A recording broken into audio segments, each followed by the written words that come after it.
It's more important nowadays with people living longer. So we're discussing primary care for seniors. Our guest is Dr. Pavitri Dwivedi.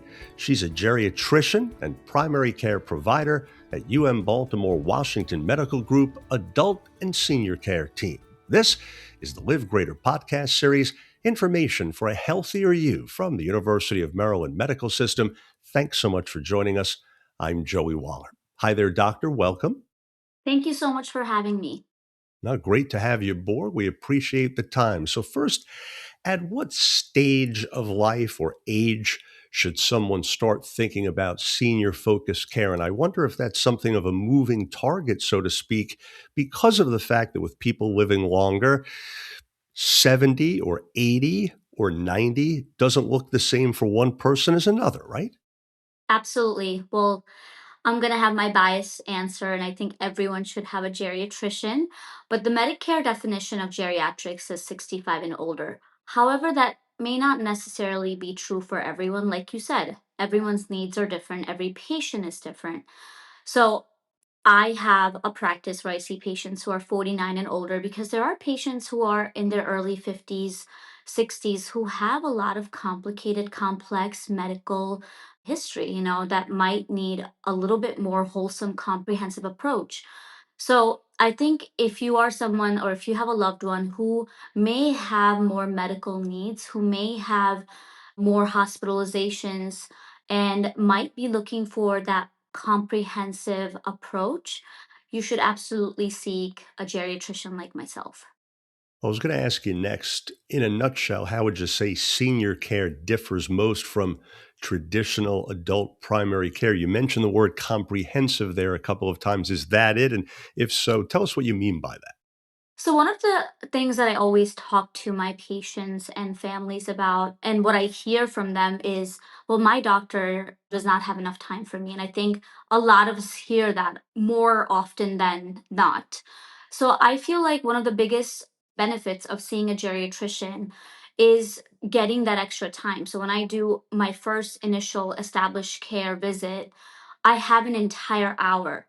So, in that hour, I have my time to not just talk about their medical history, but really understand patient for all the other things outside of their medical history. So we talk about the dog that they have, and we talk about, hey, where did you go to school? What did you do before you retired? Are you happy with retirement?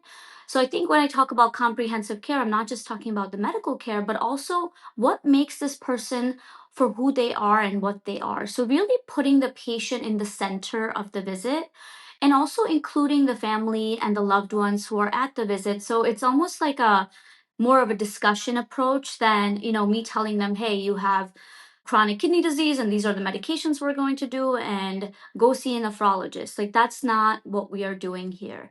And then when I see them for a follow-up visit, again, it's I have a full 30-minute slot where I can actually take a minute to see if the recommended things from the previous visits were actually completed, and if not, what are some of the barriers that did not allow them to do that? So you're really treating the patient, not just the condition, as physicians sometimes like to say, right? Absolutely. And I don't think when it comes to older adults, you can have a generalized approach. I think every patient truly is unique. Everyone ages differently. Age is not what we see in media or we see in our community or our society. It's very complex. It has its beauty, but it's not a similar trajectory for everyone. Absolutely. So that being said, what are some of the common health changes that people experience as they move into their 60s, 70s, and beyond? So, a common term that we use in our practice is geriatric syndrome. So, that is patients start talking about, hey, doc, I just feel like my legs don't feel like they used to before. Or I think my wife is telling me that I have hearing loss, but I don't think I do. So, there's a lot of cognitive changes, there's a lot of sensory changes that are happening. Even the way one may have diabetes versus another patient, it's very different how these diseases present, and everything is almost interrelated. So not everything is as okay, this patient has diabetes and that's all they have. There's a lot of loops and there's a lot of factors that go into it. So I think as you get older, things are getting a little bit more complicated, and we really talk about the basics. Hey, when's the last time you got your eyes checked out? Or when's the last time you went to the dentist? Because these are the things that you don't usually think about. But as you get older, it's almost like there's a cascade of events that keep happening. And a lot of my patients also say, hey, I feel like all I do is go to the doctors. And you really want to start focusing on the basics and making sure that we're doing that preventative approach so the situation does not become crisis mode. And so when you mention this cascade of events that takes place, if there's a lot going on, how can patients and their families know when the time is right to consider a senior care specialist like you? Absolutely. So lately, I've been seeing a lot of patients who have a great primary care doctor. And a lot of the primary care doctors are saying, hey, maybe you should go see a geriatrician. Maybe this medication list needs to be looked at from a different lens. Or maybe the way your diabetes is managed, maybe we need to see if there's any additional approach that can be taken here to help you resolve this. So I always say, anyone who has, as I talked about, very complex medical care, patients who may need a little bit of extra time, patient who are in that transition of care where now the families are saying, this is getting a little hard for me to take care of grandmother. Like, what are my options? What are my resources? And I think a geriatrician can help you really identify that. And it's not just saying, okay, well, there's an assisted living facility, you should go there. It's okay, well, there are all these options. What's best for you? Where do you see yourself in the next 10 years, in the next 15 years? And is this something that we can help you with? So even after my patients who move into these assisted living facilities or nursing homes, they still come and see me from time to time, making sure that, their nutrition is good, their weight is being managed, their medications are getting taken as they're scheduled, or is there something that can come off safely? So I think there's a lot of factors that go into these visits. It's not just, hey, these are your options, have a good day. I think it's not as black or white. There's a lot of gray area when it comes to taking care of older adults. How about the main benefit of having a care plan focused on aging? I would imagine a lot of it just has to do with the benefits that one gets typically from seeing any specialist, right?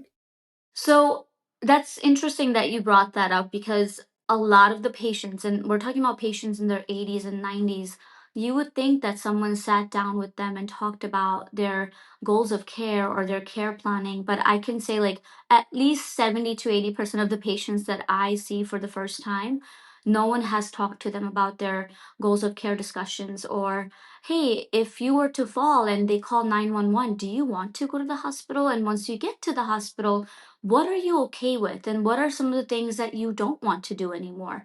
And these are pretty challenging discussions. It's not that, you're just filling out a form and signing it off. A lot of times, what I do is I say, hey, listen, this is what the form is. Why don't you take it home? Sit down with your loved ones in your comfortable setting, in your home, and you guys can have a discussion because this might be the first time they're talking about this, right? And you don't want to do it in front of someone that you're just meeting, even if it's a provider or a physician. So I think that allows them some time. And then once they do that, I have a visit just specially to fill the form out and still have a discussion. A lot of times they'll check things off and then we go over it like, well, it's not what they show on Grey's Anatomy or the new doctor show that's out right now, because reality is very different. And I think it's important to have these tough discussions ahead of time so it improves your quality of life, that you're not worrying, hey, if my mom ends up in the ICU, what's going to happen? So I think it really prevents those fears, and it really puts the responsibilities on the family members, that the patients truly want to make those decisions. I'm going to ask you more about family members and their role in just a moment. But first, how can older adults stay independent, which is so important to them, and healthy, of course, for as long as possible? And I wonder, as part of it, a big part, Well, you were just talking about the fact that sometimes the most important things at these ages are avoided. A lot of it is just accepting how old you are, where you are in life, and that it's important not to ignore things for too long or they can become more serious than need be. Yes? Absolutely. I can't even count how many times people come to me and say, "Hey, doc, can you just give me a memory pill? Or what can I do? Like, is there a magic pill?" There's no magic pill, right? There's all these supplements that are out there, there's these vitamins, and there's no like actual evidence that tells us that they work. Like, there's actually no data showing that if you take this for a certain amount of time, you're going to be good. So I think what I really talk about is where is the patient today? And we can't go back 10, 20 years ago, but what can we do going forward? So I really talk about the basics. How much sleep are you getting? Do you get good quality 8 to 9 hours of sleep every single day? If not, how can we help you with that? The next is what's your diet like? Because a lot of times, we say, well, eat Mediterranean diet or eat low carb, high protein. But what does that mean for this patient? Is this something that they're able to do? Are they even able to swallow? Or do they have teeth, right? There's a lot of those factors. The next part is how do you keep the brain active?